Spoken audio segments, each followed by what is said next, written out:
If you want to become a supporter of Boss Rush, you can head on over to patreon.com/Boss Rush Network. For as little as $1 a month, you gain early access to Expansion Pass and Gamescast, audio versions of spoiler casts and interviews, and more perks at the tier that's right for you. You can even follow us for free and gain all of our main shows on one feed. If you can't support us financially, no big deal. You can head on over to youtube.com/Boss Rush Network or bossrush.net for more great content. Thanks for helping us continue to build something better.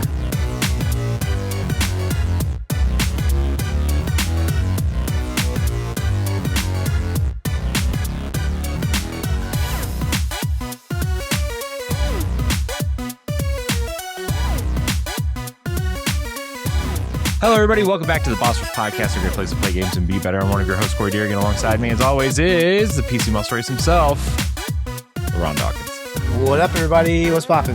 Hey, LeRon. What's up? How's it going? Doing all right? Not bad. Not bad. Yeah. Good. Not bad. Good. You know, I'm glad you're not bad instead of bad, because if it was bad, then it would be bad. I mean, I could be lying right now. I could actually be bad, and like, I mean, you could be. Just going through the motions. You wouldn't lie to me, though. Are you sure about that? No, I'm not. Not at all. I mean, I think we're at the point of our relationship where, like, lies will happen. I mean, lies keeps it spicy, LeRon. You know what I mean? That's true. Speaking of spicy, also here is our favorite indie darling, CGDannyB. It's me. I'm spicy by definition. Hey, what's up, everybody? I got the message like 2 hours ago for recruitment, and I'm fucking here. Yeah, he is. Yeah, he is. He's always here. I know. Our recruiting team is just full of surprises, right? Yeah, we need to fire that guy. That guy. I'd get rid of him. Yeah. He doesn't. He should be making plans in advance, like weeks in advance, not hours. Anyways. Yeah. Danny, it's good to see you. Who are you? Why are you important on the internet? Hey, everybody. Clearing throat. I'm CGDannyB, and I really like indie games, like sharing them with you guys, talk about indie game news, reviews, whatever we choose. Really, a lot of days it's me on short form just being like, hey, you heard about this game? I know you haven't. Let me tell you about it. And that's what I do right now. So I'm making sure you play some indie games because, listen, these $70, $80 AAA games ain't worth it right now, team. Let me tell you. I don't know if we're talking about it or not. Tokon, everyone's like, you buying it? I'm like, not for $70. I'm not. I'm good. I don't need to get my ass beat on a game for $70. I can do that on Marvel Rivals for free. I'm good. Thank you. That's what I'm saying. Also, like, aren't we all boycotting PlayStation right now? I'm not gonna. I think so. Something's going on. I play on PC. Nerd. Whoa, God. I mean, same, I guess. But where do you think I played that beta at last weekend? I didn't even bother, man. They said, you want the play test way back when? I'm like, yeah, let me give this a shot. I'm like, okay, so if I hit this button and just got infinite comboed immediately, like, you know what? I realize what I'm about. I realize I love this. I cannot wait for these skins to come to Marvel Rivals, but I'm not doing this. I'm not playing this game. See ya. Hey, I'm out. Hey, how about that Captain America skin? It's pretty solid. I'd say Cap, Iron Man. I even take Spidey. Like, I like those skins a lot. Yeah, but you can play Spidey in the Spider-Man game. No. Exactly. I can do that. I can do that. And then I think they added the brand new day skin as well. So I'm like, cool. I was going to do this as Spider-Man. I already got the platinum. Oh, they updated for those? Yeah. Mm-hmm. Oh, cool. Yeah. I haven't turned my Spider-Man games on in like a hot minute. Is it both Spider-Man or is it all the Spider-Man games or just the second one? I think it's just in two. Just like the second Spider-Man one. 2 got it, yeah. Okay, I haven't turned on the second one in like a hot minute. Yeah. Well, Danny, I'm glad you're here. I'm glad I could be excited. Here. Just because I won't see you at PAX West, apparently, because you're too cool hanging out with Jeff Keighley now. And what can I say? So. Jeff and I went to his private penthouse, had a good time. And jeez, I'm just kidding. You got Jeff don't know who I You got the special key for the elevator? Of course, absolutely. He gave Jeff Keighley a really special birthday bash. You know what I mean? Of course, yep. You guys didn't see him there, but Kojima was also there. It was me, Jeff Keighley, and Kojima hanging out in a private place. So it's a good time. I'm that important. Oh boy. I love this show. You know what? I'm gonna try something new for this episode of the podcast. I'm gonna try not to be like using a whole bunch of curse words, expletives. Why? Not gonna be. That's what the show is. I mean, because I immediately, as soon as he said, Kojima was at the penthouse, I was like, oh man, there goes the Jeff Keighley Bukkake happening. There it goes. Hey man, they got fresh pairs of knee pads and everything. You know what I mean? Jeff, I want to clarify this. These are not my thoughts. The thoughts of Boss Rush and what they say are not my own. I was having a fun conversation about us having a pretend party. Once it turned into the sex act, I'm not putting that on you. I would still like my SGF invite for next year, please. Yeah, I'd like one too. Maybe Gamescom if that's open too, because y'all been emailing me about, hey, you coming to Gamescom? I'm like, nope, I'm not going to Germany. Dude, like, damn, why not? You know how many Gamescom emails the last 3 years I've gotten and said, hey, you coming to Gamescom? We got games here. And I'm like, in Germany? That's too expensive and too far. Thanks. Yeah. No, listen, I'd like to swing it. I want to swing it. That'd be cool to do that. Yeah, at least I mean, once. if you're gonna pay for my flight out there, right? Yeah, why not? I'll learn some German to not the bad German, but no, of course not. Yeah. No, at some point I want to swing where I'm like, all right, Topher, if we can get tickets, I come stay with you for a little bit. We go to Cologne. We do the Gamescom, we play the demos, we do a podcast on and have a great time. But yeah, tis what tis. Have some beer and pretzels and sausage. Yeah, that's all German stuff, right? I'm going all the way to Germany for a pretzel, baby. Mm-hmm. And some schnitzel or streusel or whatever. We're vamping here. I don't know if we want to do a topic or something. We don't do topics here. No. Go ahead. All right, cool. Danny, what are you doing with your life? What are you playing? What are you watching, doing? Oh man, things? What am I playing? Stuff. A lot of different things. Literally, as you messaged me, Corey, about, hey, you free tonight? I was in the middle of playing Pal World. 1.0 came out 2 weeks ago now. Last week. Time's a weird thing. About a week ago. Playing a new solo world of Pal World. So for my partner and I've been playing, we started a world pre 1.0. The story updates didn't kick in for an old save, so we started a new save when 1.0 came out.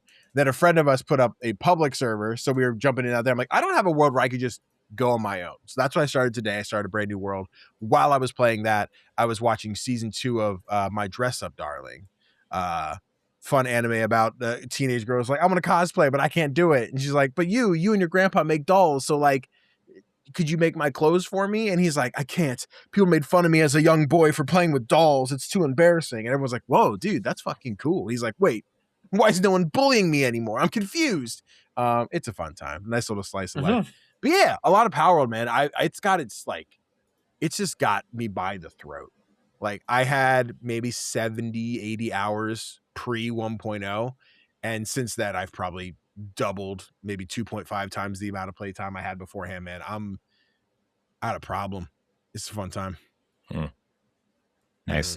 Look, as I didn't play with dolls when I was little, but I am almost I am getting up there in age, and I did pre-order those K-pop Demon Hunter ones to put on display back there. Get them, dude. Put them up there. Look, I could lie and say they're for my daughter. They're not. They're for me. No, they're for me. Grown, we know what we about.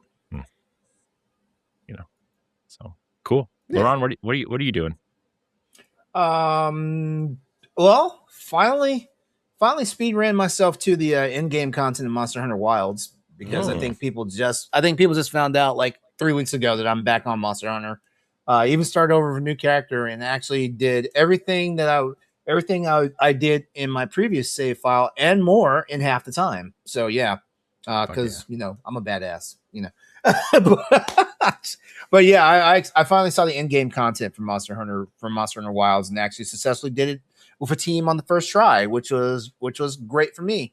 I did play the Marvel Tokon beta over the weekend on the PC side. I loved it, enjoyed the game. Anyone that knows me knows that I love the X-Men. So yeah, like I was playing with Storm and Magneto like all weekend. Yeah. Wolverine was all right. And surprisingly enough, Star-Lord is actually a pretty good character. I saw he's like him and Danger are he plays these characters. These are the untouched characters of the roster. Right yeah. No, the game was really fun, and I'm looking forward to it coming out on August the 6th. Oh yeah. Yeah. And in other news, the new season of Star Trek Strange New World started. So yeah, I was up early Thursday morning to watch that episode. I can tell you this right now, like this is one of those episodes I'm going to push on people who have never seen Star Trek before, because the cool thing about this season premiere was that you did not have to know anything about Star Trek. Like you didn't have to see any of the previous movies. know anything about the characters or whatnot.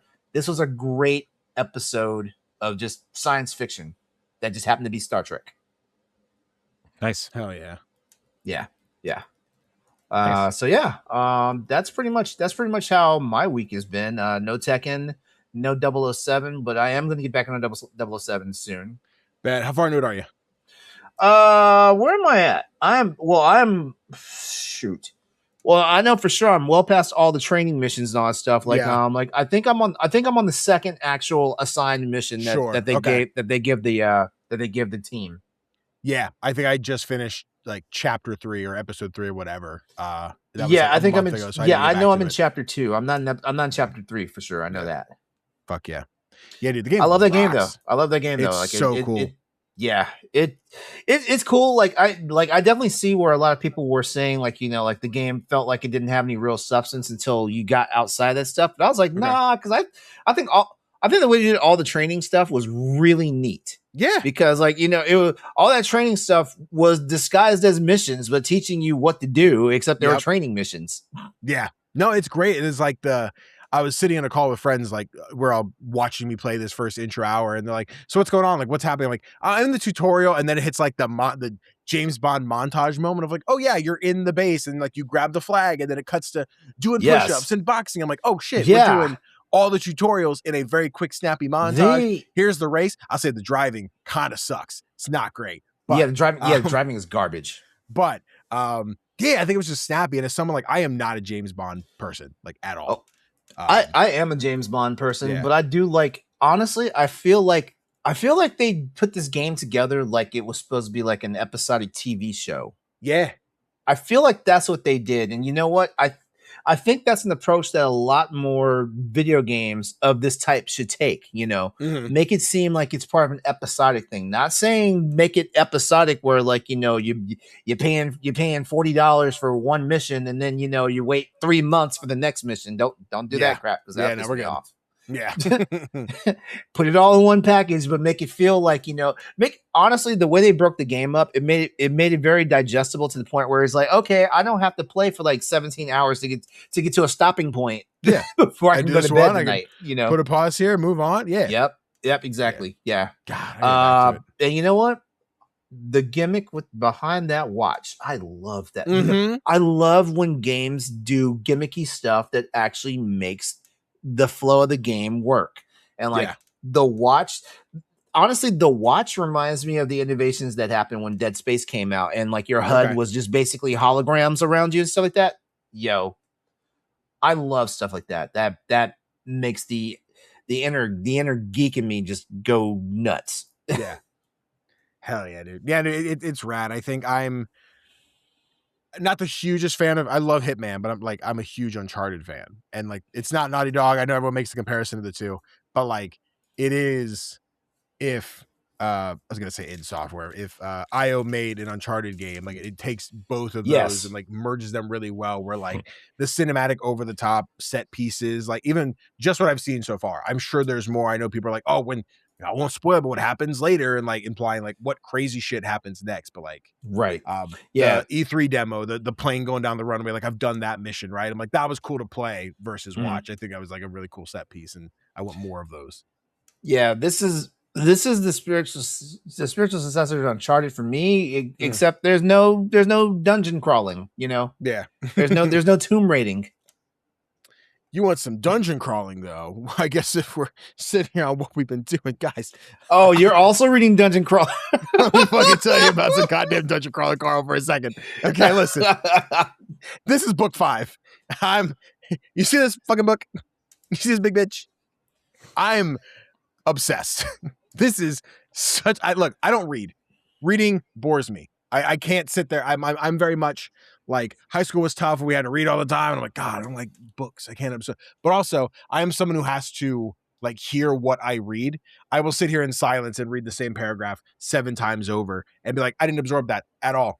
So I bought the audiobook pack. Yes, which I think what I want to do is I want to read through the books. I just finished 5. I should be starting 6 tonight before bed. 8 is the current, like the most recent one. I think once I finish 8, I would like to go back and re-listen to like catch back up, missing details. Like, oh, this thing that they said now means this in book 5 or 6 or whatever, and then come back. But I love what I've heard of Jeff Hayes' version of the audiobook. I think I want to kind of piecemeal it and then read. I haven't started the audiobooks yet because I just realized before I start the audiobooks, I want to get the print books and that way read the print book at the same time that the audio at the same time listen to the audiobook. Exactly. Yeah. So that's what they, but like, my typical routine is I read a couple chapters a night. And for my partners, I will record Snapchats, which like, it is so funny for the longest time. Like, do you have Snapchat? I'm like, no, I'm not 13. I don't use Snapchat. My partners are like, get Snapchat for reasons. I'm like, oh yeah, no, I'll get Snapchat for reasons. Absolutely. 100%. Yeah, I'll do that. And now just straight into like, all right, babe, how's it going? Good morning. Hey, so I was up till 4 a.m. So here's what happened to Carl last night. And like, I will just sit here and recap for like an hour of what happened. So they're not reading the books, but they're getting the experience from me. And I'm like, this is awesome. This is great. I love this. I get to info dump about this. And then I guess for anyone unfamiliar, imagine the Hunger Games, but it's a lit RPG. So it's a video game. Earth has been like flattened and like literally all the materials, buildings, cars, anything with a roof gone has been taken away by aliens and turned into an underground, almost like 9 Rings of Hell video game. Like, welcome to floor 1, keep progressing down to 2, down to 3, 4, all the way down to 18. And it's this broadcasted reality show across the galaxy. Everybody's watching. And like the Hunger Games, if I sponsor somebody, I give them prizes because I think they're a big deal. You have Carl, who's like, girlfriend cheated on him. He still got her cat. He's assuming she died in this whole thing. So like, I guess I got to take care of the cat. Eventually the cat gets a biscuit so she can start talking. She's this prissy little show cat that's like old and about to be retired. And like, she's super precious and everyone loves Princess Donut. Like it's such a goofy and nonsensical garbage teenage boy humor kind of book. And that's a turn off to some people, but there's also so much like mental health, maybe not so much discussion. Like Carl is going through so much shit being like, oh yes, we are being put on display as some kind of funny circus show animal for everyone in the galaxy to watch us kill each other. Like, this is great. Awesome. But the whole thing is like, you will not break me. Like, I'm going to keep going. I'm going to make sure I kill all of you for putting us through this. I'm like, I can't wait to see what Carl does. I can't wait to see him fuck some shit up. We done? I'm going to read book 6 quick. Get out of here. Anyway, that's media. Yeah. I'm gonna buy the actual print books. I might buy the hardcover, even though I love hardcover books, but I think just so I can buy a bunch of them all at once, I think I'm going to buy the softbound. Sure. Yeah, I think and I have a friend who's reading the paperback ones. I know there's something about the print size, like normal print size is not available in the paperback. It's all the enlarged. Like, I have a hard time reading. Like, it's big font, so the book looks a little bigger than it actually is. And the hardcovers have an extra side story at the end of every book, the Pineapple Cabaret, which is like, it's not a Carl and Donut thing, but like, here's an extra character doing a thing at the end that might come back to mean something later. Like, it's just extra little stuff. But yeah, I like the hardcovers and either one. The text in the text in the paperback is bigger than the text in the hardbound. Correct. Yeah. Because see, I'm a man of a certain age now, so I don't want bigger font. Yeah. Now, I don't shop for books, so I don't know. I'm like, I found the hardcover. These are normal books, but I know like my friend who is reading them is like, hey, where do you get normal size font? I'm like, I don't know. I just got these shits from Target's website. I don't have a fucking clue. He's like, yeah, I have. And he sends me a picture. I'm like, oh man. Like, I made the joke. I'm like, at least they like age with you. Like, you're going to be able to read those till you're like 60s. Like, I'm glad you think I'm going to make it to 60. I'm like, never know. Yeah. You have to be able to read then. Jesus. Yeah. Yeah. Like I've gotten to a point now where like, if I have to read like a book, I have to take my glasses off because my glasses just overcompensate now. Yeah. That's fair. I get you. Listen, I would recommend. I'm old. Aren't we all? We are. We're getting there. I'm going to be 40 this year. Oh my God. Yikes. Congratulations. When the hell did I get Senua's Sacrifice VR edition? When did I get that? That's just in my library. I didn't even know there was a VR edition of that. Yeah, like I'm just going through my Steam library right now, just looking through some stuff. And like, I see Senua's Sacrifice now, like VR edition, and it says install now. Like, I don't remember even getting that. Well, you did. Well, you did. You did. Corey, what are you playing? As for me, I've been playing more Xenoblade Chronicles Definitive Edition - Nintendo Switch 2 Edition. Not a lot to say more about that, but I also played the first 2 levels of that Halo remaster, whatever. And it's perfect. It sure is Halo. Are you just as underwhelmed? Are you just as underwhelmed as everybody else is? I sure have played this game 100 times before. Yeah. Also, it's like, and I don't mean to sound mean because I know people worked really hard on this, but it doesn't. No, be mean. Be mean. It does not look impressive enough to not just say, go get the Master Chief Collection for like $20. Sure. Where you get, I don't know, 6 campaigns and a multiplayer suite instead of a remastered campaign in Unreal Engine 5 where it looks like every other game ever made. Here's the thing. What's that sell for? That's 70? It's 50, I think. It's 50? Still. Anyway. I do like some of the quality of life improvements, though, like the sprinting and the aim down sights is pretty nice. Kind of plays more like Halo Infinite, actually, now than Halo 1. But again, it's Halo 1, man. I don't know what to tell you. There are 3 extra missions, though, like the prequel missions, where you play as Chief and Johnson going through some stuff. I didn't play those yet, but I figured I'll play them after the campaign if I even finish it. I don't even know if I'm going to finish it, to be honest with you. I'm not. Look, I mean, my favorite Halos are 3 and 4. So like I Halo 1's fine, but Halo 3 is what I'm kind of waiting for. But it's fine. I mean, I played it on Game Pass. It's not like I paid anything. So yeah.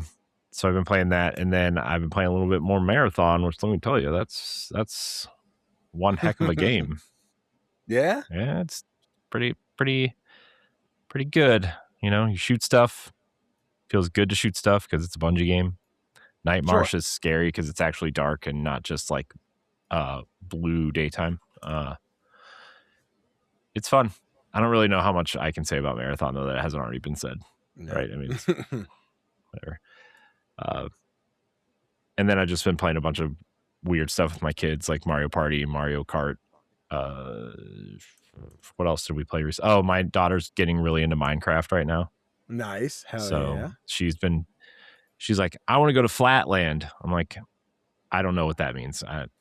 It sounds like, if I had to assume, it's spawning. I think it's when you go to make a world, you could just make the map flat. Yeah, that's exactly what it is. Okay, I didn't know that, but I found it. So you looked it up, you're like, oh, I see. I went to the map generation. Do you want a flat world? Yes, I do. Yes, Flatland, baby. Put it on. What is it? Not casual, but creative. Yeah, and then like she can't die, so Yeah. She's building a village. And very nice. She trapped some llamas in a cave with some lava, so that was okay. She's violent. She laughed hysterically. That's how it's meant to be. Yeah. Are they playing on console? I assume. Yeah, we're playing on Switch 2, Switch 1, 2, whatever. Yeah. So my kids want Switch 2s, man. They're all about Switch 2. That's fair. They are. I'm not personally, but I get it. They are.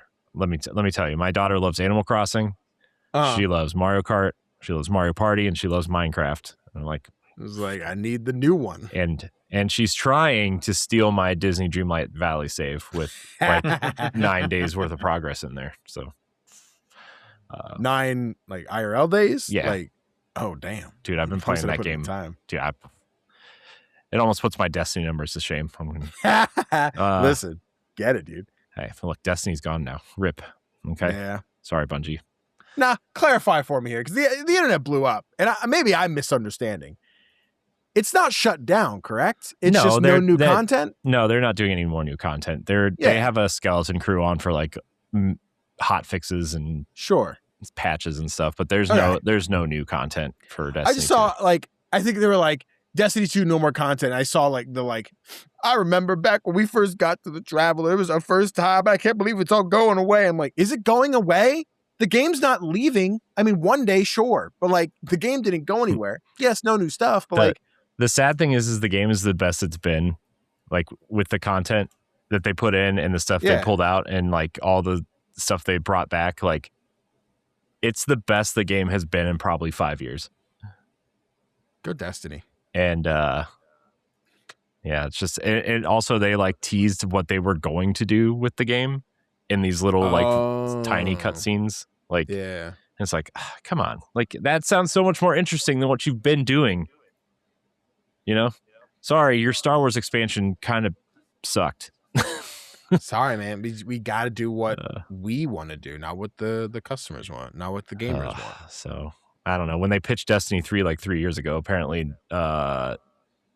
leadership shut it down. They're like, no, too expensive. That's an insane thing to say. I know. We're going to do Marathon instead. We're going to steal art. Yeah. That girl made out, though. Pretty penny. Yeah. Good for her. Yeah. Good. Yeah, as she should. Yep. She's like one of the first credits in that game, by the way. Good. Visual and artistic consultant is what they labeled her as. Yeah. I'm like, get it, I guess, you know. But yeah, I don't know. Bungie, man. Yeah. I'm going to be shocked if they survive another 2 years. I'm going to be honest with you. Which is sad. Yeah, but you and me both. It's a scary thought. Yeah. Yep. Speaking of scary thoughts, LeRon, hit me. What's on the DL? Okay, on the DL. Well, just as a reminder, this is on the download. Basically, it's our who's who of showcases of new games coming out and stuff like that. I don't know why I had that big pause right there, right? But basically, you find the words. It's been a long year, LeRon. Let me tell you. Yeah. I get it. And we're just over halfway. So on the download is Boss Rush's weekly segment showcasing new and upcoming games coming out across the gaming platforms worldwide that we feel are noteworthy for you, our very, very special listeners and viewers. So let's get right into it. Coming up on August the 3rd, by the way, this is spanning August the 3rd to August the 9th. So coming up on August the 3rd, Street Fighter fans, you are in for a treat as the first character release for Year 4 is finally here. Introducing Yasmin, stepping up as the first playable Filipino fighter in Street Fighter history. Yasmin is a high schooler who balances a quiet, gentle demeanor with a fierce, fast-paced confidence wherever she enters the ring.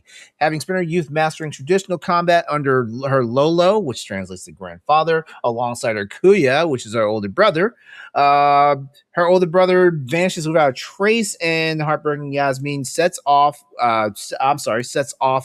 without her weapons until watching a viral FooTube video. That's the YouTube thing in the Street Fighter universe. Clips of a flamboyant French supermodel inspiring her to pick up her current bit once more and cut a path to the truth behind her lost sibling. So this is a first. So this is a character who has a blend of Filipino arts of Eskrima and Silat with high speed kickboxing and blade strikes, stuff like that. This anticipated release was already out on PlayStation and PS5 back in April of 2025. So for you people who are late, get there. But it's now finally making its way to the Series X and S. Actually, that's kind of weird because my roommate's playing it on the Series S. That's weird. That's weird. Well, whatever. But anyway, for those who need to know, Yasmin is included in the Year 4 Character Pass as well as the Year 4 Ultimate Pass for Street Fighter 6. And this all happens on August the 3rd. I'm about to say October. It is not October yet, sir. It is not October. By the way, just some pricing information for people who need to know. Street Fighter 6 base game, which is standard edition, is $59.99. With the Street Fighter 6 Year 4 Character Pass being $29.99, which includes all 4 Year 4 DLC characters, Outfit 1 colors 3 through 10 and 3,000 drive tickets. The Year 4 Ultimate Pass will set you back $45.99 and includes all the same content plus 5,800 drive tickets. So there you go. Get into it. Gotta get them hot drive tickets. Absolutely. Next up on August 4th is Beast of Reincarnation, the highly anticipated title, which is set in a hauntingly ruined. You know, my mouth is dry. Hold on. What did I tell you about doing what you do before the show starts, LeRon? What? Getting the show notes ready? No, drugs. Obviously not rehearsing my lines. All right, Beast of Reincarnation, set in a hauntingly ruined post-apocalyptic Japan in the year 4026. Beast of Reincarnation is a high-stakes single-player action RPG created by a small team some people might know of called Game Freak Incorporated. Wonder who they are. And this game is centered on the bond between a lone warrior and her faithful hound fighting to purge a blighted land. A flowering pestilence known as the Corruption has consumed the ruins of ancient Japan, twisted nature into sprawling, dangerous wildernesses inhabited by colossal monstrous beasts. Humanity's survival rests on Emma the Sealer, an 18-year-old outcast marked as the Blighted One, and Ku, her loyal stray dog companion. As the pair journey across the ever-shifting wasteland, their bond deepens, unlocking strange plant-based powers to restore the corrupted world. For a more closer look at the game's fast-paced action and available synergies, check out the Beast of Reincarnation official combat overview trailer, which you can find on YouTube right now, which provides a complete breakdown of its real-time combat and skill tree mechanics. This game will be out on PlayStation 5, Xbox Series X and S, and PC via Steam, coming to you August the 4th. And don't forget, this is by those guys at Game Freak. Next up, August 5th, we have Kill the Shadow. Kill the Shadow is a narrative-driven investigative RPG set in an alternate post-war divided city where mystery, power struggles, and moral dilemmas collide. Kill the Shadow features an innovative 2D/3D hybrid visual style, the HD 2D thing, and gives gamers a retro meets modern aesthetic, blending lo-fi pixel art with modern 3D lighting, dynamic weather effects, and depth of field filters, all of which the developers created using a distinct contrast between the stylized character models and realistic tactile world around them. In this game, you do things like use diverse problem-solving skills to solve cases using a variety of approaches that rely on eloquence and sharp intellect, resort to brute violence, or blend reality itself into a unique time rewind ability. This game is available on PC via Steam on August the 5th. And developer studio Shadowlight Sanctuary, and publishers by 663 Games. As of right now, there is no suggested retail price for it, so it's unannounced at the moment. And I'm backing up real quickly because I think I'm pretty sure that some people might want to know about Beast of Reincarnation, which I forgot about. Snare edition for that game is going to be $59.99, and it includes the base game 30,000 Amber, which is the in-game currency, and the brown Shiba Inu skin for Ku. The deluxe edition is $69.99 and will include all the stuff in the base game, plus 100,000 Amber, the same Shiba skins for Ku, as well as a black and brown one. And then Emma's Big Dipper sword, Emma's one-hit hat. Well, I'm sorry, Oni hat, one hit, and a bundle of vegetable seedlings. I promise. I have not had caffeine tonight. I haven't had enough caffeine tonight. Let me tell you, I haven't had enough caffeine this year. Break, everybody. Let's all go grab a Monster and sit back here and drink. You need to get up to grab yours. Mine's right here. Hear that? Hear that, Crispy? I don't know. Listen, I all right, out myself, but it's been a week, guys. It's been a week. Wow. Yeah. Wow. It's fine. All right. August the 6th, big day for fighting game fans as Marvel Tokon Fighting Souls finally hits the scene. In this highly anticipated upcoming high-octane 4v4 tag team fighter created through a collaboration between PlayStation Studios, Arc System Works, best known for the Guilty Gear fighting series, and Marvel Games. It all brings iconic comic heroes and villains to life in a stylish anime-inspired arena. Like I said, 4v4 player action, team action, as well as the anime-inspired aesthetics that Arc System Works has been known for throughout their illustrious career, and an accessible yet deep intuitive control mechanics designed to welcome casual fans while offering deep skill expression for competitive esports play. Tokon Fighting Souls launches with a base roster of 20 playable characters divided into 5 distinct teams of 4. And of course, I'm going to talk to them. I'll talk about them right now. Team 1, Fighting Avengers, consists of Captain America, Iron Man, the Hulk, and Black Panther, the Shuri version. Not the T'Challa version, the Shuri version. Shuri. By the way, her outfit's pretty tight. Let's put it that way. Next team is the Amazing Guardians, featuring Peter Parker himself as Spider-Man, Ms. Marvel, Kamala Khan, Star-Lord's Peter Quill, and Penny Parker from the Spider-Man.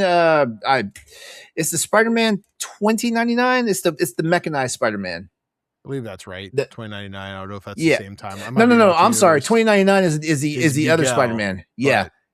No. Penny Parker is from the Marvel crap. I forget what's on. You're looking it up. Thank you. Penny Parker is from New York City on Earth, 14/5/12 in the year 3145. She's a Japanese high school student who is her mech spider. Yeah, the mecha spider. There we go. Thank you. No Spider Ham though.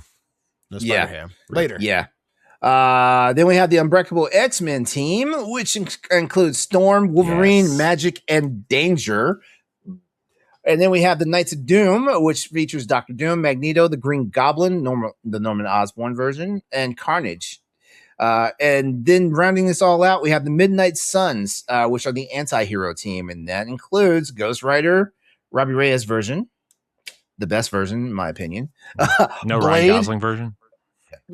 What? Dang. What? Ryan Gosling, he's Ghost Rider.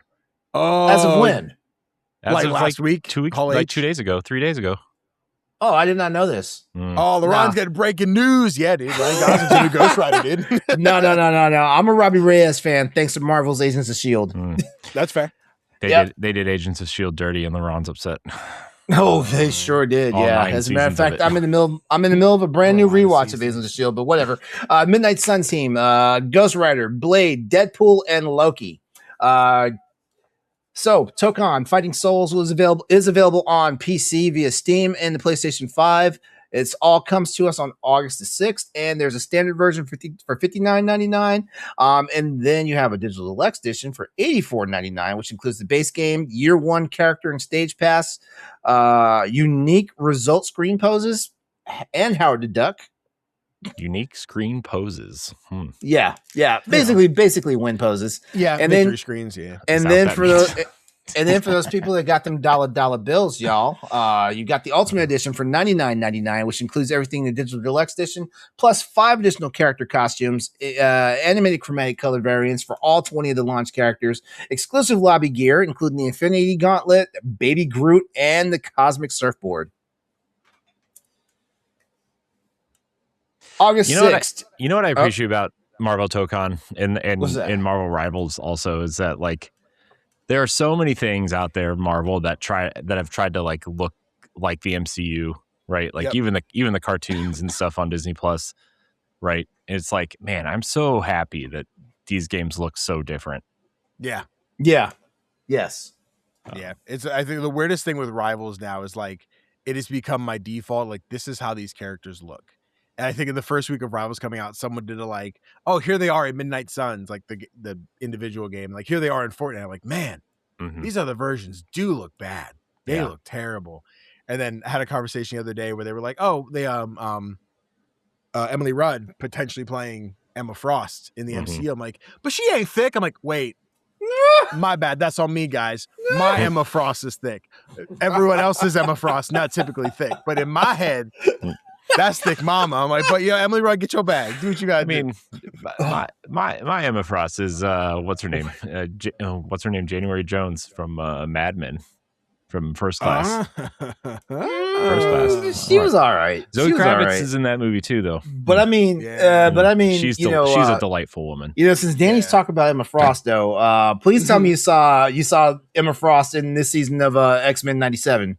I've not. Yes. She was in. Hold on.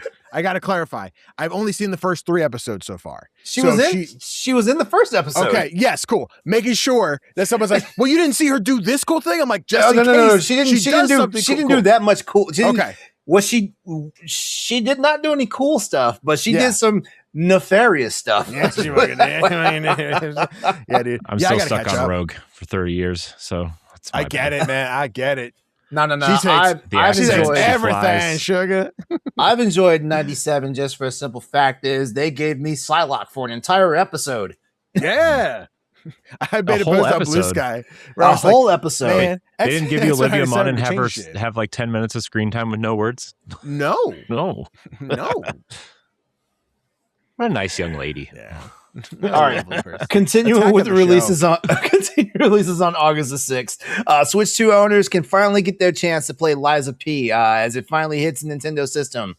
As you all know, Liza P is inspired by the classic tale of Pinocchio, and Switch 2 owners can finally experience Liza P in its all dark, atmospheric action, Souls-like nature. There you go. Liza P is coming out. It will be $59.99 on the Switch 2. And don't worry, you have a little bit more time to get ready for it. Also, I hear the final boss of the DLC is Walt Disney. Does he actually get out of his crypt? No, it's just his floating frozen head. His cryo. I was about to. Kind of looks like Mr. Freeze, actually. And lastly, to round out this entire on the download, we have Montabi also coming out on August the 6th. From the developer Mankibo and publisher Akapara Games, Montabi is a charming tactical creature collector roguelike deck builder. There you go, Corey, your favorite. Where taming cute monsters and crafting powerful synergies are the keys to saving a city under siege. When I read this, I'm just thinking Nintendo's going to try and sue. Sure. When I read this, yeah. They can try again. What they do to Power World? Nothing. So. All right, so in Montabi, the city when the city comes under threat from a notorious X gang, it's up to you and your team of adorable creatures to step up, outthink the bad guys, and restore peace. Explore a lively city filled with over 30 randomized events. Just don't forget to stop by the local cafe every now and then to grab a bite and recover your hit points before the next big boss showdown. In this game, you get to tame, collect, and synergize through the nice diverse roster of over 60 creatures, all in the deck building splendor that it is. You've got tactical 3x3 grid battles, evolve and train your Montabi to level them up and unlock new move cards and evolve them into far more powerful forms with expanded tactical possibilities. And of course, there's going to be a diverse array of trainers as well as high stakes in this game. Montabi is releasing on the PC, Nintendo Switch, Switch 2, Xbox One, and Xbox Series X and S. Weird. It is not coming to PlayStation. That is weird. That's weird. The standard price for the game will be $19.99 on all platforms, including the Xbox Store as well as Nintendo eShop. There you go. That's on the download for this week. This is a slow week too, guys. This is a slow week. I honestly think the big movers are going to be Marvel Tokon as well as Kill the Shadow. Yeah, I think. I'm sorry, not Kill the Shadow. Not saying nothing's wrong with Kill the Shadow, but Beast of Reincarnation. That's the one. Yes. Yeah, I think Beast of Reincarnation is a big one to come out this week. Not necessarily that it's going to be. I'm hoping it's good. I'm confident that it will be decent at least. But I think in these last, well, even argue say 10-ish years of Game Freak with Pokemon, I think everyone's been like they can't make a good game anymore. Right. I think when we saw this at that Xbox showcase of like, oh shit, a Game Freak game that's not Pokemon, like the cover of Pokemon or Nintendo. I think over these years of me being like, hey man, I love Pokemon, but these last 4 or 5, maybe even 6 games have not been it. And I don't know if that's Game Freak not having the stuff, if that's Pokemon Company / Nintendo holding them back, or what it is. But as I look at this, I'm like, got it. Whatever the problem is, it's not on Game Freak. So yeah, for real. That's all I got. Look, when you're when Pokemon Legends ZA costs $13 million to make and you sell 30 million copies at $70 a pop, you know what I mean? Like, yeah, no, I is totally there any get incentive to change? Like, no, but Corey, you already know what my answer is. I know, but that's my point though. Is like it sucks that we can't get like this. Like I mean, even like $100 million Pokemon game, right? Like throw that at them and I don't know, talk and but voice acting, but. Yeah, I can't. When we tell me the number, like, here's how many millions of dollars went into this game. Like, where did it go? Where did you put it? Because ZA doesn't have windows. They're textures on a cube. Mm-hmm. Like, it's not a modeled building. That's the difference between a $13 million game and a $250 million game, right? Like, I don't buy whatever's happening with Pokemon. There's somebody at fault that's being lazy. You and me both are about the only ones that didn't buy it. Yeah, honestly. I have a buddy who finally just finished. He's like, yeah, it's not good. I'm like, I know it's not. I knew it wouldn't be. I don't know why we're buying I didn't have to play it to tell you it wasn't going to be good. Yeah.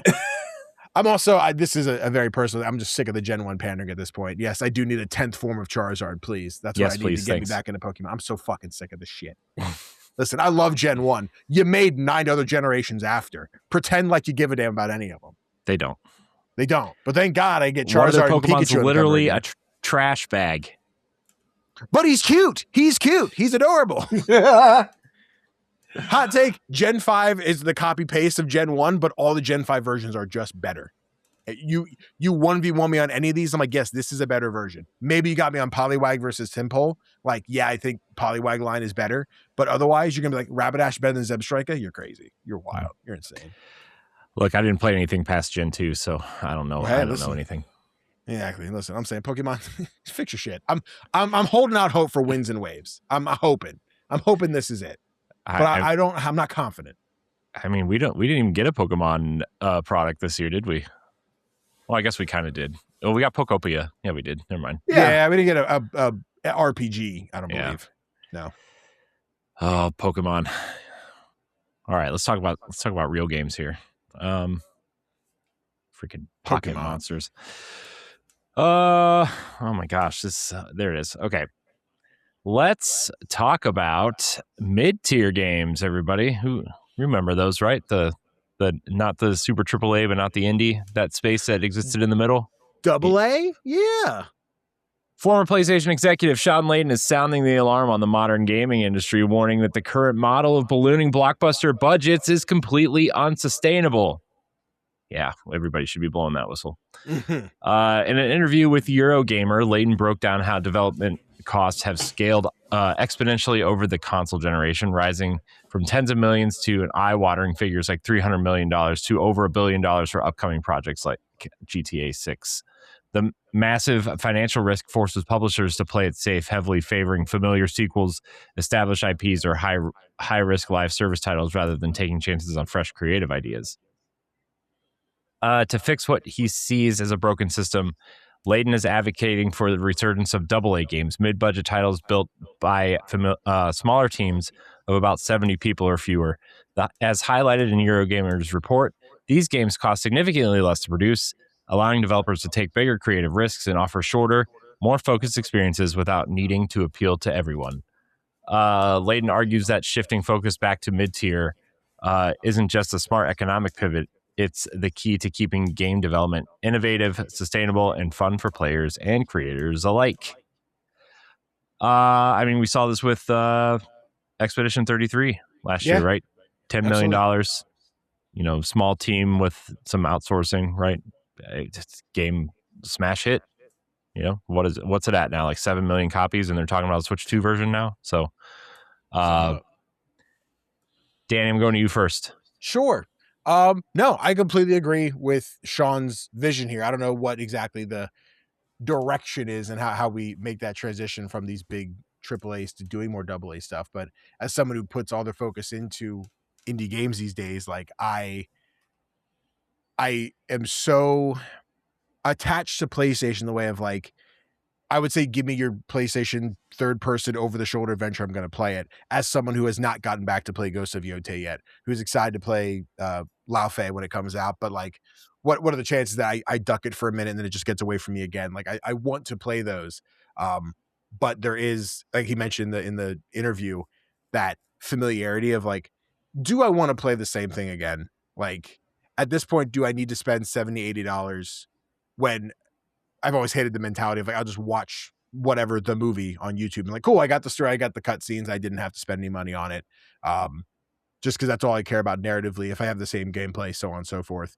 But seeing things like I always immediately think of In Stars and Time and how unique of an RPG, rock, paper, scissors, almost Earthbound, but like really deep narrative bit that is. Or think of something like Spiritfarer, which tells a story that's very personal from the developers and bringing in family members to recreate these characters. And I think there's so much that's told from these small experiences that may not have the bigger budget, but they come from a place of let's tell a story. Let's not make the next Call of Duty and Battlefield that has to come out this year. And I think those, though they may not make as much money as what you want from something that's these big AAA things, but I think it makes the industry seem it's so much more full than it is now when it's just like, oh yes, big AAA game. We're going to lay them off when we're done anyway. So yeah, I want it. Whatever Sean's pitching, put him in charge of something and make it happen. Yeah. I think that's something that I actually thought Xbox was actually moving in the right direction with you know, having Double Fine and Ninja Theory and, you know, basically all the teams they just sold, right? Compulsion. Like I loved South of Midnight. That's like one of my favorite games in a long time, right? Like, absolutely. I mean, it's not like a perfect 10, but it didn't have to be, right? It was a nice short, I don't know, I probably played it for 10 or 12 hours, right? Give or take. Hi-Fi Rush was another one. Yep. Great, short, awesome experience, creative.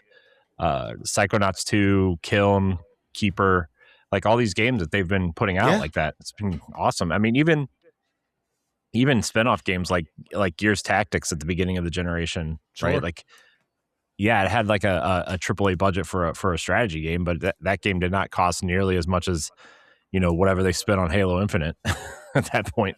So, you know, that's actually a direction I thought Xbox was doing really well, and they just weren't delivering on the AAA stuff. Whereas Sony kind of fell into that opposite problem where they were spending too much money on the single player stuff, and then they took that big risk on live service, and well, you see where that headed. So LeRon, you do a lot of handheld gaming specifically. These games seem very kind of aimed towards that. I'm going to lay in bed and play this for an hour or so experience. Oh yeah, definitely. So, I've been under this thing because I noticed it during the PS4 era, which was probably like the last console era that I actually like actively participated in, you know, before making the complete move to the dark side of PC gaming. But I'd noticed there was not a lot of middleware games, you know, anymore and stuff like that.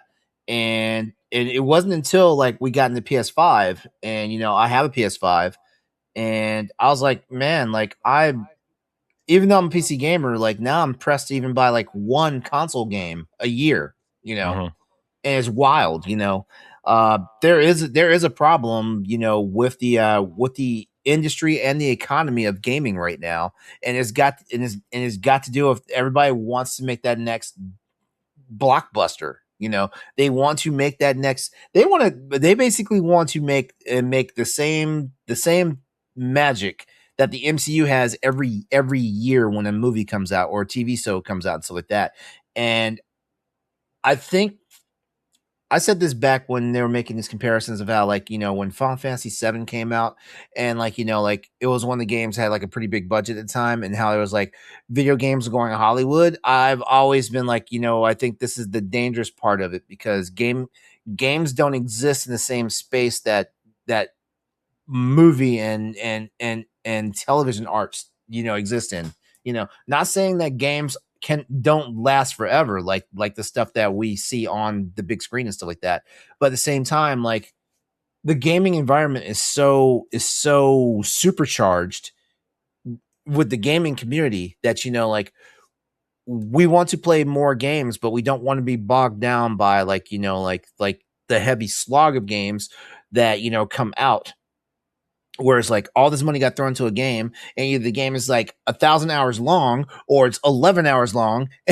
And then, you know, we're just left like wondering like what's next, you know. AA gaming.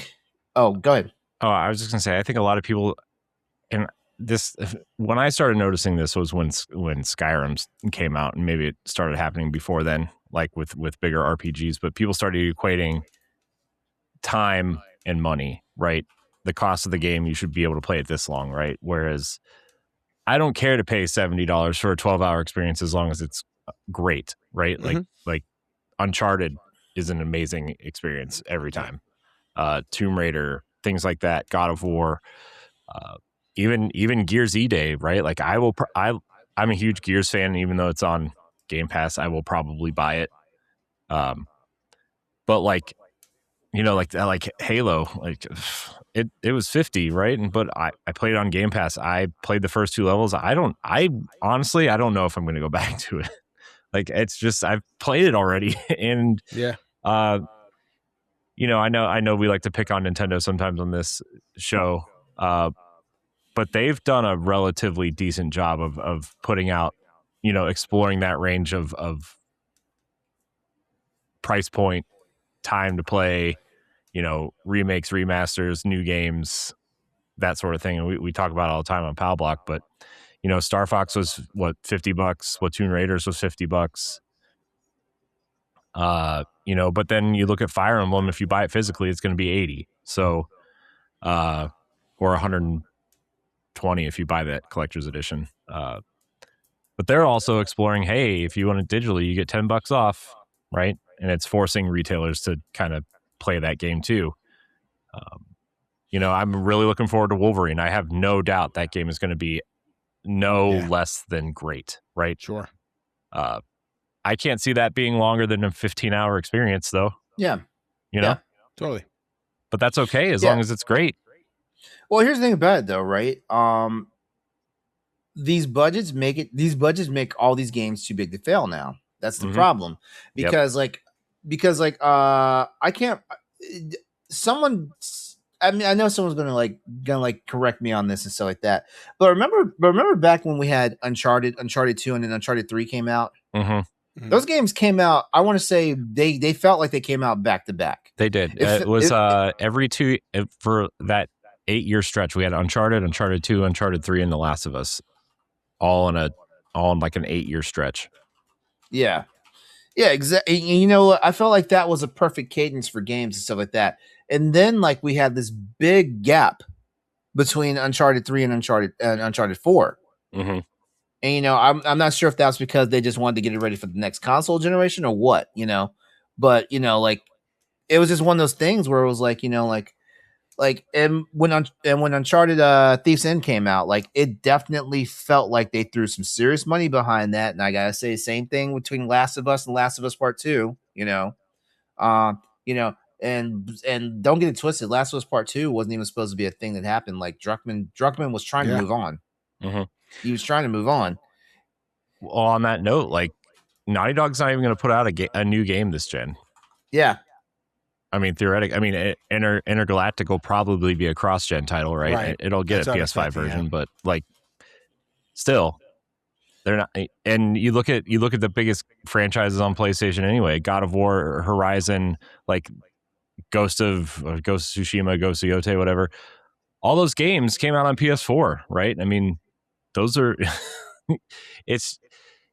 I know we talk about this generation kind of feels wasted a little bit, but I think the reason why Yotei came out on PS4 is because they did not. Well, Yotei didn't, but Ghost of Tsushima did. Was what I was meaning. But but it still took them 4.5-5 years to get Yotei out. Yeah.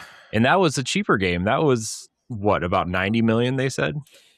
Yeah, when Yotei got announced, I wasn't even expecting a sequel, because I felt like Ghost of Tsushima, was basically Ghost of Tsushima. Let's be honest. Ghost of Tsushima felt like a one and done game. Sure, it did, I expected to stick in that universe, or if I didn't think we'd see another Jin Sakai game. I would say when they saw success of it, you have now Ghost of, right? It was is it Ghost of Tsushima 2 with a new character, or is it Ghost of as the IP, right? The same way, Corey, when we did Clair Obscur, right? It was Clair Obscur : what's the new subtitle, right? That is how I envisioned after finishing Tsushima what Ghost of would become. And obviously I'm out here just what else? Sucker Punch, what other IPs you want to play with? I don't mind Ghost. I'm excited for Ghost. One day I will swing by GameStop and pick up a physical disc of Yote that will hopefully not be pre-owned for $80. But we'll see. Yeah.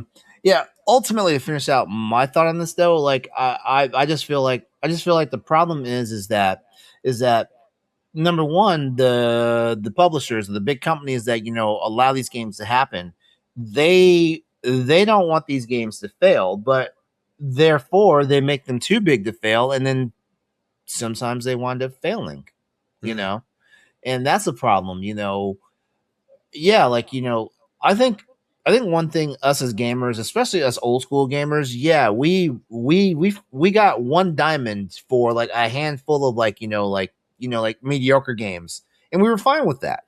But also games are at a price point that did not like impact like like our mortgages and our car payments and stuff like that. Yeah.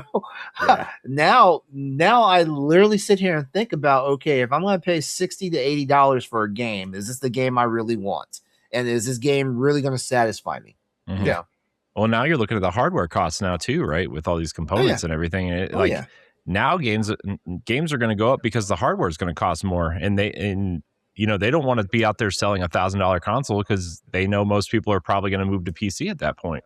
I mean, they're just hoping that GTA 6 doesn't come out on PC like soon after the consoles, right? Like it's not. I know they're not. Year later, but it's Rockstar always puts it out like a year later, but still, though that's not even a year later. Shit, like the wait for GTA 5 was like almost 2 years.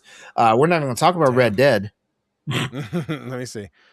Dead PC. And you look at Helix, which is essentially going to try to like merge the two ecosystems at this point. I mean, they're already starting with the backwards compatibility of original Xbox games on PC. So, I don't know, man. I feel like that. Plus, we didn't even touch on the live service dragon everybody's chasing, right? Because they want that continuous income. They saw that Overwatch money. They saw that Fortnite money, and Rainbow Six Siege, and like these. Well, even like the games as service, and I feel like I've had this conversation so many times, and it sounds like it's ringing out the towel. Like, what's that last drop? But like, Fortnite came out and did it perfectly, right? Mm-hmm. It's the free game. You spend the money on the side. Like, awesome. I don't need any of this, but I think it looks cool on my character, and blah blah blah blah blah.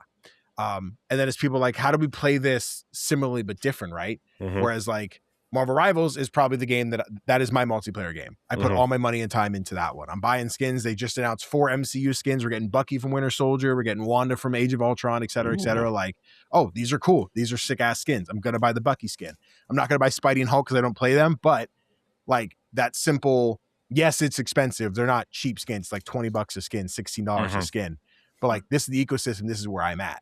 Whereas like everyone's like, dude, Overwatch is good again. Like, that's great. I don't have the time I'm out or the money to do Overwatch again. Yeah.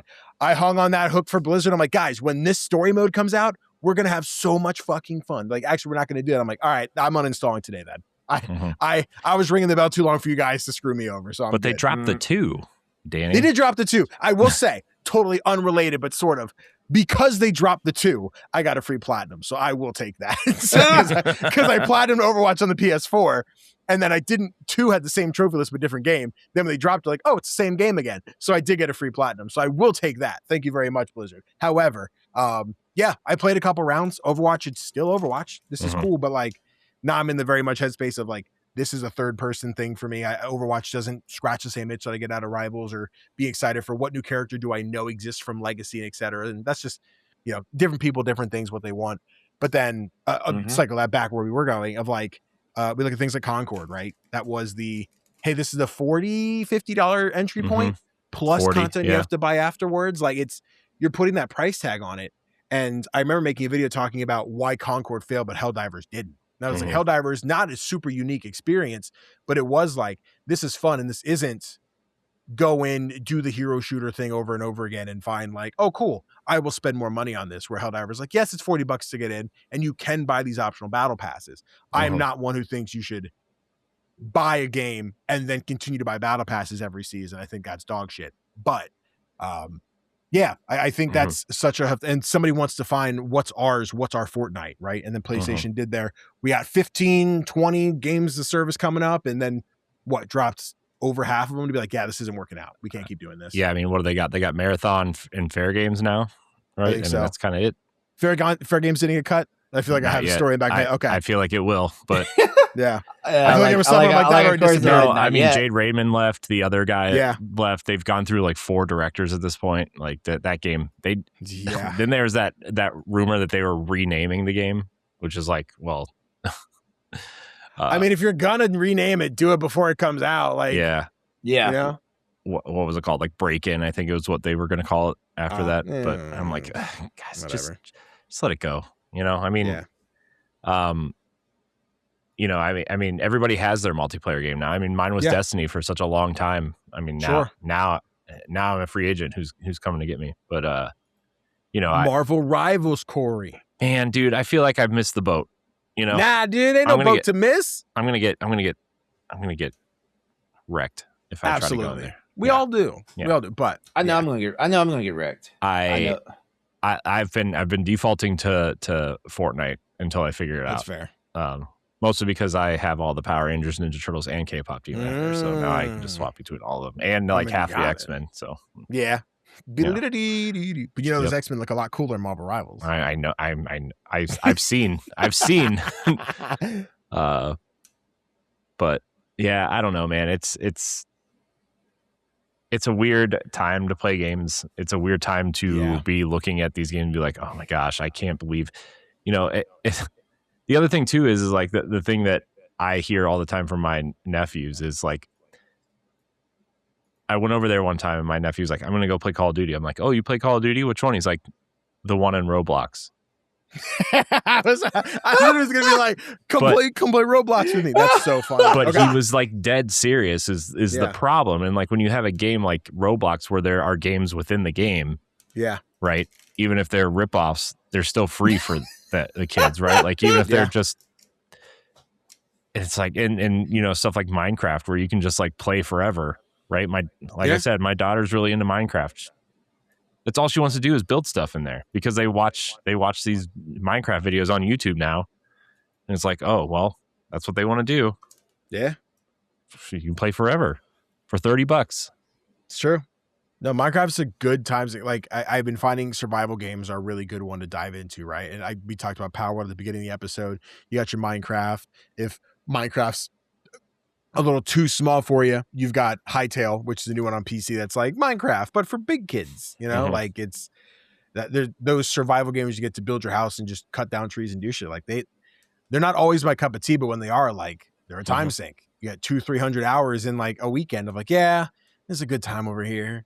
They're good ones. So I don't know what the answer is. I do miss the, you know, Embracer, I thought was going to be the company that went into the AA space hard with like Darksiders and, you know, maybe these smaller Tomb Raider experiences and Red Faction. I almost said Red Steel, Red Faction, and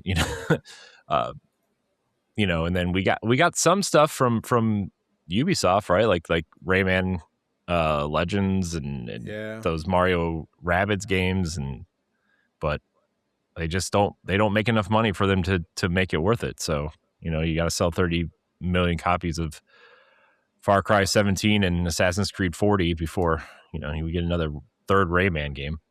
God forbid. Anyways, any final thoughts on this before we move on to this this next story about Subnautica? Who's excited about that? Go play more indie games. Yeah, there's your bet. Yeah, look, Mina the Hollower, Silk Song, $20. Okay, $20. By the way, can we just say how good Mina the Hollower is for a minute? So good. I have to get the last 2 towers. I'm almost done. I haven't had time to sit and play it, but I'm fucking loving it. I need to finish it before we go to PAX West. It'd be real embarrassing if I see Shawn and Celia and I'm like, hey, Mina. I got to do a review episode with Matt from Fun and Games. So if we need an extra seat, you want to come talk Mina? Yeah. Maybe. We'll talk after. Yeah. Setting up things. All right. Speaking of drama, Krafton's big plans for Subnautica seem to have emerged, not submerged, as some would say. Following a tumultuous period involving internal legal battles and executive reshuffling, publisher Krafton has officially declared its intent to expand Subnautica into a full-fledged, quote, franchise IP. According to details reported by Eurogamer from Krafton's Q2 earnings report, the decision comes on the back of massive commercial success. I started laughing. For Subnautica 2, which cleared 5 million units sold in just 22 days following its early access launch in May. Across the entire series, the underwater survival property generated roughly 232.5 billion KRW, whatever that is, but it's around 121 million pounds. Man, this is fake money, guys. Come on. Yeah, I'm looking up KRW. I'm like, was that an in-game currency? KRW. It's Korean something, right? South Krafton's Korean won. Korean won. Yeah. Okay. Yeah. During its first half of the financial year alone, cementing its status as a heavy hitter in Krafton's portfolio. The stellar early performance is a huge turnaround considering the high-profile drama behind the scenes leading up to launch. As highlighted by Eurogamer, Krafton previously ousted key leadership at developer Unknown Worlds, including studio founder Charlie Cleveland, amid disagreements over moving the game's release window, a delay that threatened a $250 million staff bonus pool. However, following a court ruling in favor of the ousted team and a subsequent settlement, employees were granted expanded bonus structures. With developer Unknown Worlds now stabilized and pushing forward towards its full 1.0 release, Krafton is betting big on the long-term future of its deep sea flagship. Yeah, I mean, this doesn't surprise me. That first game was huge, right? Yeah. And they've done a lot of interesting things since they went from PUBG Corp to Krafton, right? Mm-hmm. Obviously, PUBG is theirs. What was that Dead Space spinoff, or not Dead Space ripoff that they made? Callisto Protocol. Yeah, Callisto Protocol. They bought Tango, right? Tango Gameworks, Hi-Fi Rush IP is theirs now. So they've got an interesting portfolio, but this besides PUBG Mobile is probably their biggest thing, right? Yeah. So Danny, you're the I don't want to say this is an indie game, but you're the indie expert. You're the small game expert, we'll say. Yeah, there we go. Fair enough. Yeah, no, it's a weird thing to think that they wouldn't want to double down on this before the shit hit the fan and whatever greedy bullshit they were going through before. Like, yeah. I personally am not a big fan of Subnautica. I think this is me playing the first one, not the second one. I think just narratively, it was a little too open-ended of like, do you want to do a thing? Oh, you can come here, but you waste your time swimming here to find out you don't have a thing. It felt too like, yes, explore, but what I wanted to do is something I wasn't there. Not my cup of tea. That being said, I understand the legacy behind this and why people love these fucking games. I think it's the spookiness of what's under the ocean and getting to play Minecraft underwater, essentially. Like, people dig that. People love that. So the fact that they took that same game and slapped a 2 on it and they said, you know what, second thought, what if we really double down and just, put all of our eggs into this basket and when they say they want to make it to that franchise IP, right? What does that mean of the Subnautica trading cards, the Subnautica animated series, the movie, what are they going to try and pluck out of Subnautica as a franchise?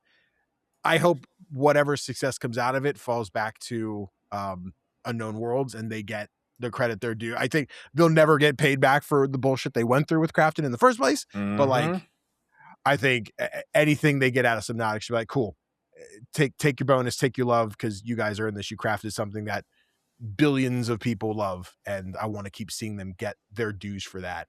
And hopefully Krafton stubs their toe every step of the way alongside that. So you're right. Yeah. Yeah, no, Krafton was on some bullshit with that one, and I'm not sure what the whole, like, how this whole kerfuffle even happened. Yeah, was it like they had no faith They were trying to avoid paying out $250 million to the team. Well, no. That's what I know that part. But what I'm trying to say is, did they not have any faith in the game in the beginning? And as things shaped up, they're like, we're in trouble. It was something to the effect. I'm trying to remember that it was backpedaling so they didn't have to pay the bonuses. And then there was something in the contract of like, if the game succeeded to this numerical value, they had to pay out like more than they initially planned. Oh, that's the part happening. I forgot about.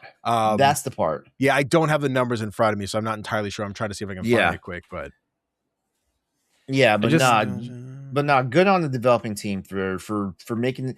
I'm also not a fan of Subnautica. Like, it's just not the vein of game that I would find myself playing in the first place and stuff like that.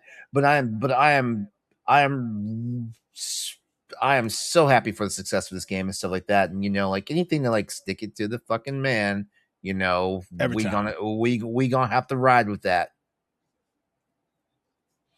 Yeah, I think anytime a publisher tries to screw over the developers in terms of especially this bonus money, right? Like, I mean, $250 million is a lot of money, right? I mean, even for a large team, that's a lot of money, and this is a smaller team. So I'm glad that they kind of stuck their foot in their mouth and got what was coming to them. But and I actually think that probably helped the game sell more because people wanted to support the developers once they got back into the swing of things, right?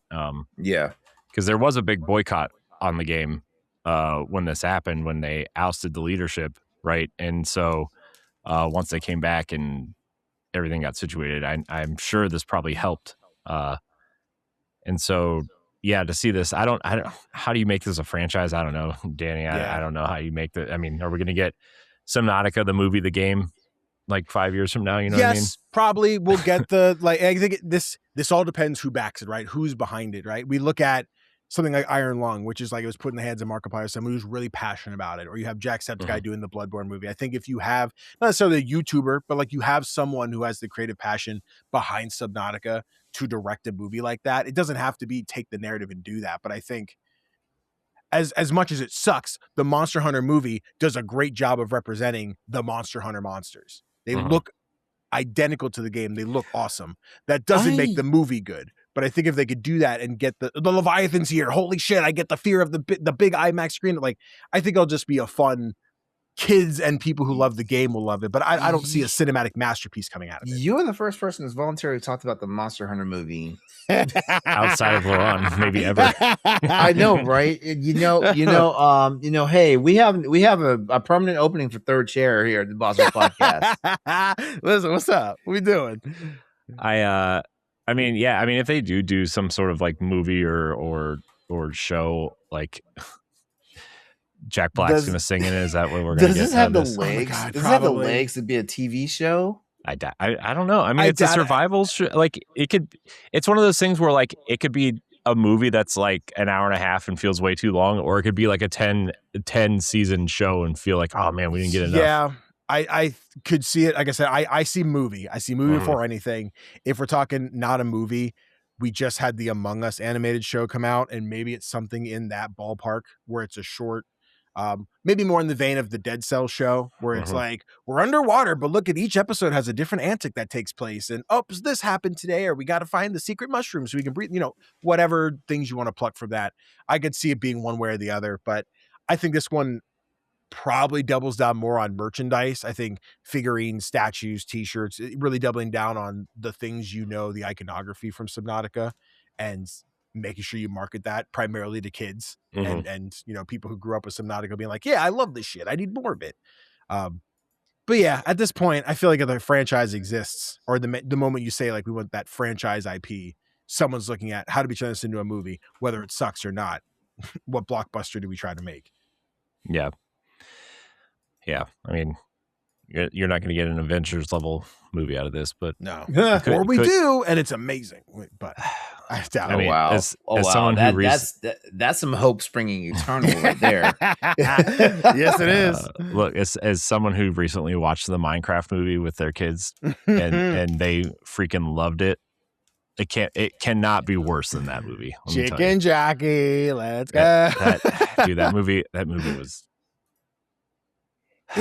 It's the thing of like, I don't want to watch it, but I feel like it's a requirement. I feel like I have to not to enjoy it, but to be like, yes, I've seen it. No, it's not that's good. the same place I'm at right now with that. That's the I feel same, like I'm required to.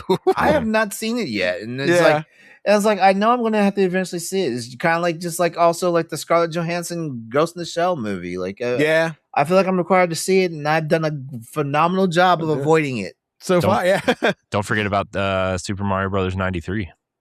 That gem of a movie. I've already seen that movie. I know. Ed hasn't, which I'm shocked Ed has not seen that movie. I am, I feel like I'm about to have a stroke hearing this. Yeah. Well, happy for the studio, happy for Unknown Worlds getting their credit, getting their money. And Krafton, hope you learned your lesson. That's all I gotta say. All right, let's move on. We got time for one more of these stories. Do we want to talk about Capcom, or do we want to talk about Expedition 33? I'd rather end on the positive note than a negative note, because like if we talk about Expedition 33 coming to another console, I am going to be negative. And not because of Expedition 33. I'm not for Capcom. It's a Capcom. Cool. All right. Yeah. Well, I mean, we're gonna end up talking about this. I'm just saying, dude. Can we have one episode where LeRon doesn't hate on Nintendo? No, we can't. That's why we have a whole show dedicated to Nintendo, right? If it's tradition, let's do Switch 2. All right. No.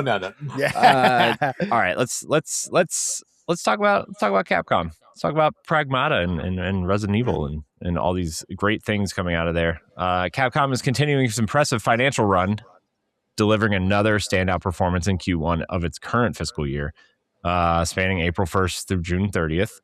According to financial figures reported by Video Games Chronicle, the publisher saw its net sales jump 54.7% year on year, which is about $430 million, while operating profits surged 66.9% to about $250 million. Total game software sales hit 23.81 million units for the quarter, a massive step up from the 14.6 million units it moved in the same stretch last year. The heavy lifters driving these numbers include both brand new titles in Capcom's reliable back catalog. VGC highlights that the company's new IP Pragmata cleared 2.5 million units worldwide following a strong promotional push.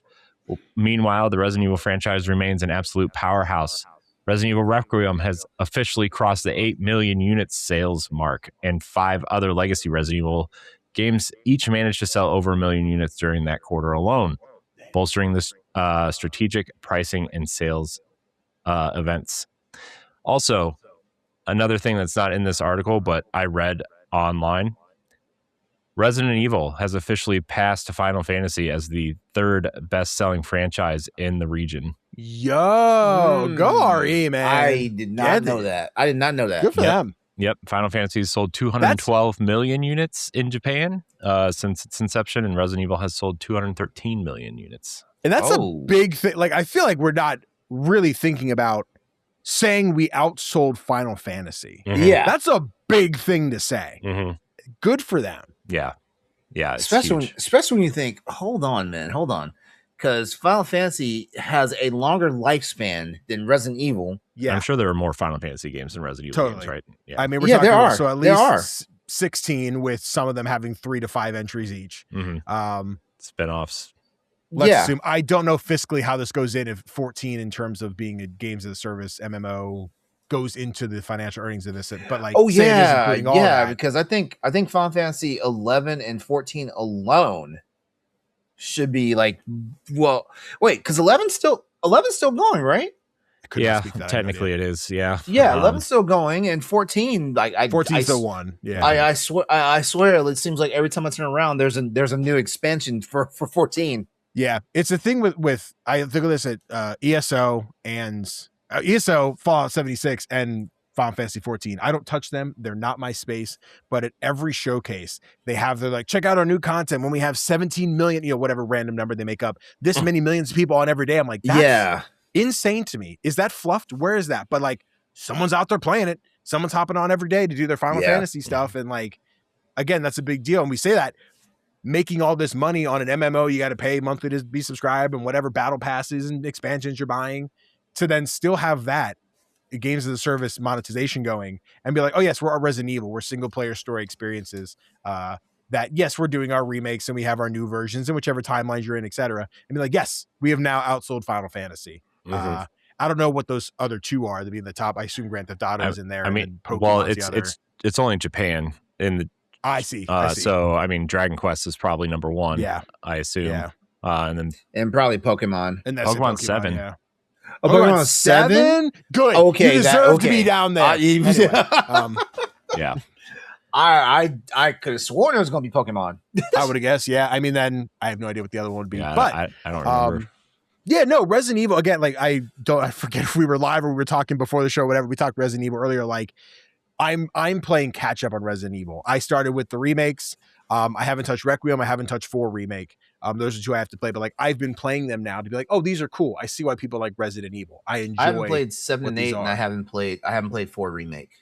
Yeah, I was a big 7 was my first Resident Evil. It's the first one I haven't played Requiem either, but I'm just waiting for a time to play Requiem. Sure, totally. I'm gonna play Requiem way before I play 7 and 8.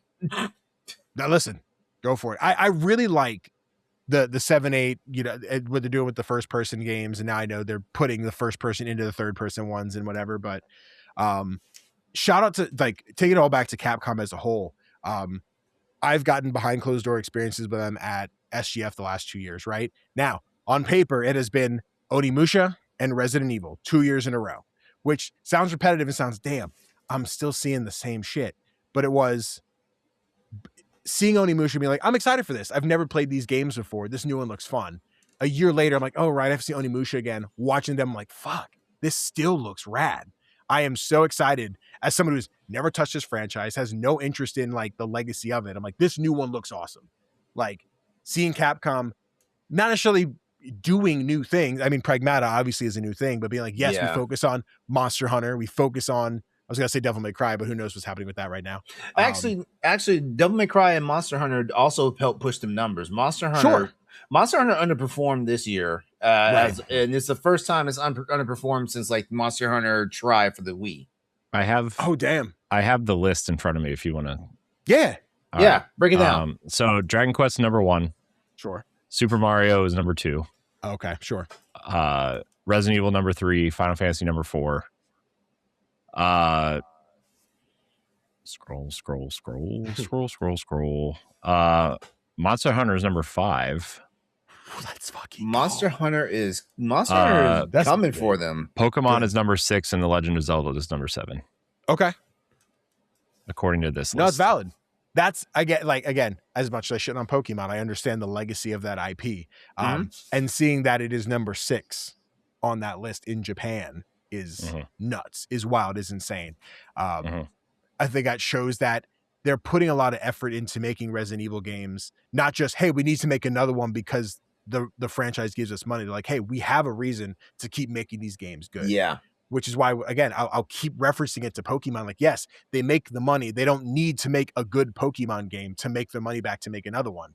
But then you look at things like this with Resident Evil, like, yes, we take our time to make another Resident Evil that is still good. Maybe you don't like it as much as the next one, but you can still look at that and say, yes, this game is still quality. There's still fun to be had here. It's still enjoyable. Whether you prefer your first, your third person, the classics, the new ones, the Chris, the Leons, whatever your case is, they put time and passion into a Resident Evil project that fans love. And I think the moment they hear, like, here's something we don't really like, we want to adjust that moving forward, I'll continue to say, like, Pokemon not doing that and being like, yes, we're not doing National Deck because we have to make more things in 3D. And then having those assets and taking them out for the next game and being like, oh, sorry, yeah, we took stuff away. Like, it's not, I'm not saying making video games is easy, but sometimes you have a very loud audience that says things about you and you're not listening to that. Like, obviously Capcom is to some capacity. I think they're doing a great job. And I'm like, I'm not going to, who am I to say I'm proud of them, but good for Capcom. Yeah. I mean, I think you look at Resident Evil 6, which is kind of like, I would say the last kind of bad game they put out. And it wasn't even that bad. I mean, it was playable. It wasn't like it was a terrible game. It just didn't feel like a Resident Evil game, right? Like the Resident Evil people wanted. And so you look at what they put out after that, right? It was what, Resident Evil 7, Monster Hunter World, Dragon's Dogma. I think the Dark Arisen version came out around that time. And then they started with the remakes of Resident Evil, right? And so ever since then, and obviously like Devil May Cry 5, and now we're getting Onimusha and, you know, all these other games. Capcom really hasn't missed in a long time. And what was that? What was that one really obscure title that came out like a year ago? The like Oni tower defense one. Yeah, that one. Oh, the Kunitsugami. Yeah, Kunitsugami. There we go. Yeah, I mean that game was good too. And then you know, they also had Mega Man 11 in there at one point. Mega Man 11. I mean, we mentioned Monster Hunter, but we're not even talking about stories. Monster Hunter Stories, Monster Hunter Go, Monster Hunter Now. I mean, I'm sorry. Monster Hunter Now. Yeah. I mean, I would say the only like mediocre game they put out was that Exo Primal game that Microsoft, which let me tell you, funded.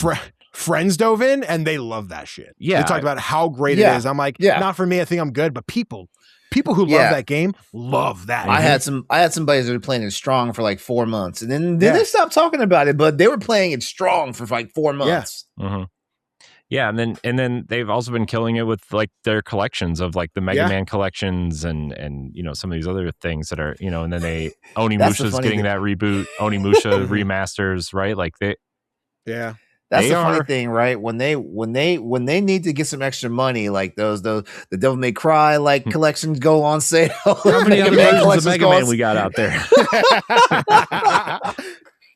Where they're like, where they're like, hold on, we just need $2,000 more. Where's that Mega Man Legends collection at? An arcade collection of Street Fighter is coming. Oh man, I got the amiibo. Yeah.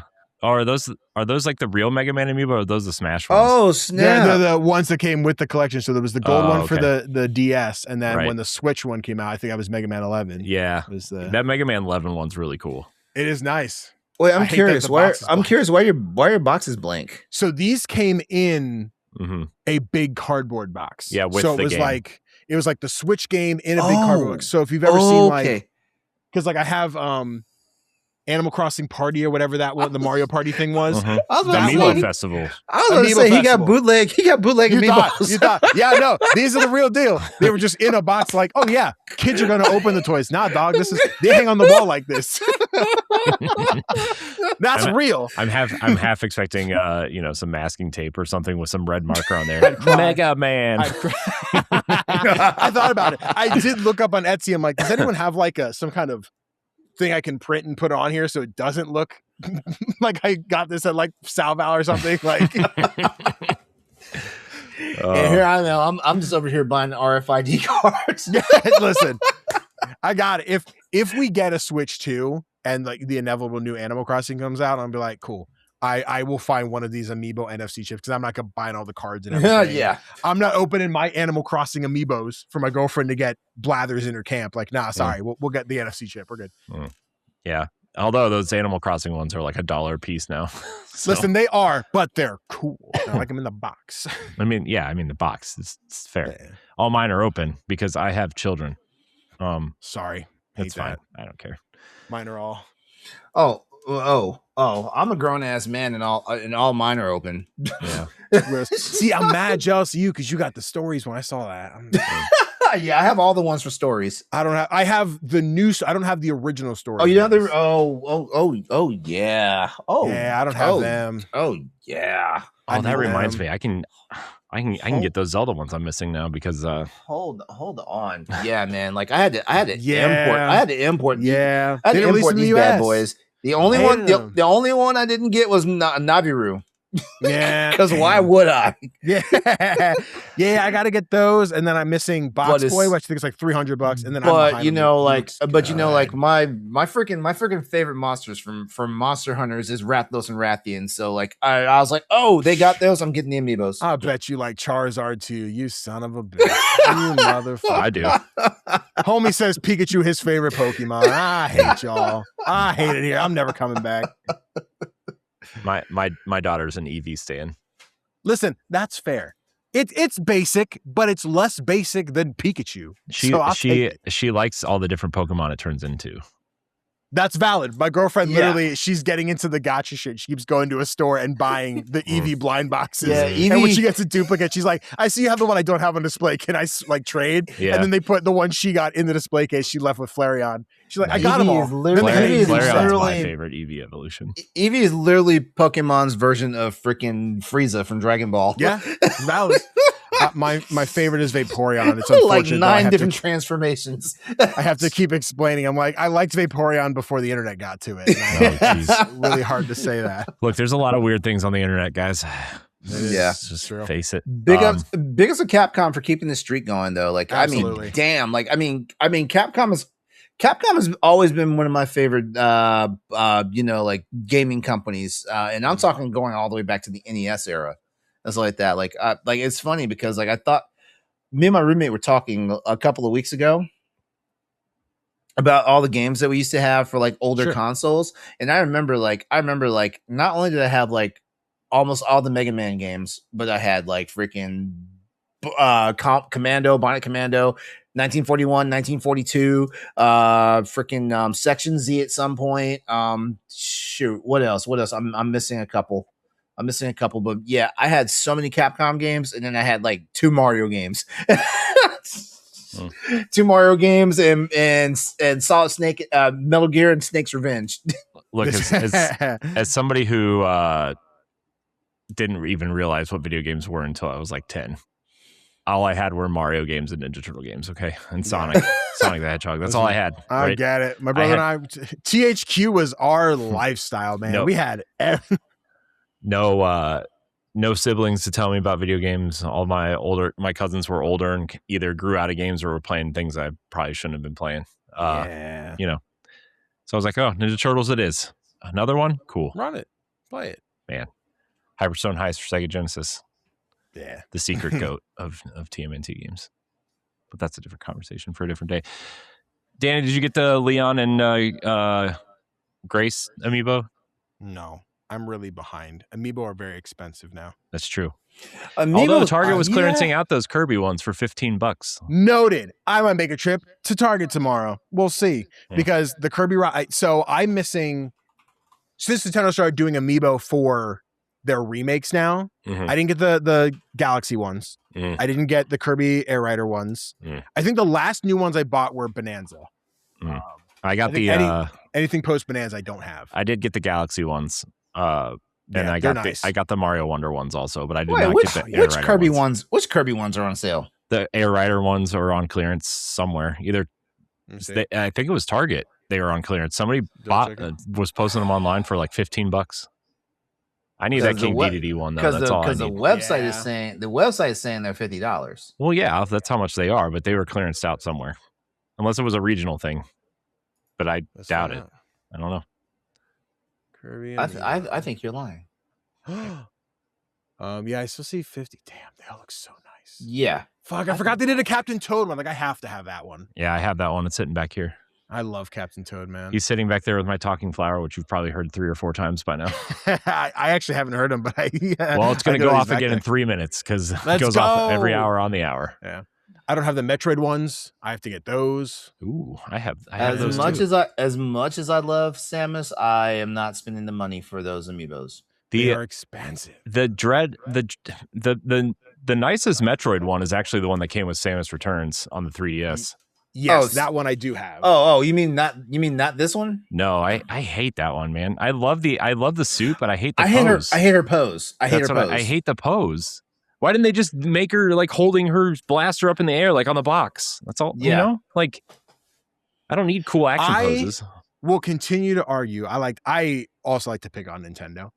We got the Bowser's Fury amiibo, but didn't get a Fury Bowser amiibo. And that is something I can never forgive them for. They gave me Cat Mario and Cat Peach, but not Fury Bowser. We did get Wedding Bowser, though. We did get Wedding Bowser. I know because I accidentally pre-ordered 2. I got one at GameStop, one at Target. I'm like, oh shit, I mean to do this twice. Oops. I can't believe we didn't even get a Cat Bowser, let alone a Fury Bowser. It's so, but like it's there. You know how much money I would have spent $50 on that. That's a clean design. I wouldn't have liked it, but I would have done it. You know what one I wish I would have gotten when it was clearance out? was that giant Yarn Yoshi amiibo. Yeah. It was $10 at Target or at Toys R Us. I mean, that's a steal. And, Yeah, I would've snagged that shit. when Toys R Us was going out of business, every single amiibo was like $1, $2, and $3. And that one was $10 on clearance. Yeah. Because I think it was MSRP 40, I think, originally, or maybe higher. Yeah, I bought an extra Wolf Link amiibo in the Wii U version of Twilight Princess and kept it in the box. I like how Target has the nerve to put, like, because I'm looking at all their listings for the amiibos, and they've got the nerve to put rarely returned. Look at their amiibos. Listen. Wait, what? I know some of y'all just want to collect. You ain't going to use that NFC chip. You don't care if it's broke or not. Rarely returned. Oh, yeah, I didn't get the Silex one. Fuck. Yeah. That's crazy. Well, yeah, damn, all these Animal Crossing ones are like $15 though. Yeah, you can buy them in. Wait, these are like the mini amiibos though. They look very small. I mean, the amiibo have grown over time. They have, and that's why they went double the price. These things used to be $12. Mm-hmm. Yeah, I like when they say when they reissue the Smash ones, they're on sale for $15.99. I'm like, they were $12 when I started collecting these things. God, I hate it here. I got Rosalina for $12. What do you mean it's $20 now? On sale. I don't need these guys. I don't need these guys in boxes. I'm just gonna go like to a buy sell trade store and just start buying them. You can just buy them on eBay, loose on eBay, slightly used, and then your Yoshi's tail's cut off, and you wonder why. I want them loose. I want them in the box so I could put them on the wall. Speaking of boxes, I think we're gonna put a nice little bow on this one. Hey, Danny, thanks for joining us tonight. Where of course can people find you on the internet? Of course. Hey, guys, you can find me at CGDannyB all over the place. Instagram, TikTok, Blue Sky, Twitch, and YouTube. Talking about indie game news, reviews, whatever I choose. Typically, it's me being like, hey, here's an upcoming indie game you haven't heard about. Now you heard about it. If you like watching dice rolling, I've been doing a lot of TTRPG stuff with my friends. We just did our finale of our Daggerheart games, Sagas of Anima. We're planning our season 2 of that. Not sure when that date is yet. LB's moving, so once she's all situated, we'll try and come back for that. But over on Folk and Myth, we'll be doing a Dragonbane game here at the beginning of August. That would include myself, Mallory, and a few other people that I'm sure Bleak will announce when he announces, but I'm making sure when I'm on a platform that I tell people that it's coming. So look forward to that. I get to role play as a wolf man. That's all I'll say about him right now. It'll be cool. I really like TTRPGs. It's a good time. It's a fun time. But yeah, first and foremost, indie games. Like, comment, subscribe right here on Boss Rush. It's a good time. That's Link is in the show notes, so you can click on that. Nailed it. LeRon, thank you for your time tonight as always as well. Always a pleasure. I miss you every week. Hey, we're the reason why this thing works so damn well. Does it work well? It works. It works. hey, I was trying to. I'm kidding. We love everybody. Everybody loves us. Look, here's the thing. We had the best quarter we've ever had from April to June. Let's go. By like quadruple the numbers. So you guys beat out Capcom. Let's go. Yeah. We outsold Final Fantasy, everybody.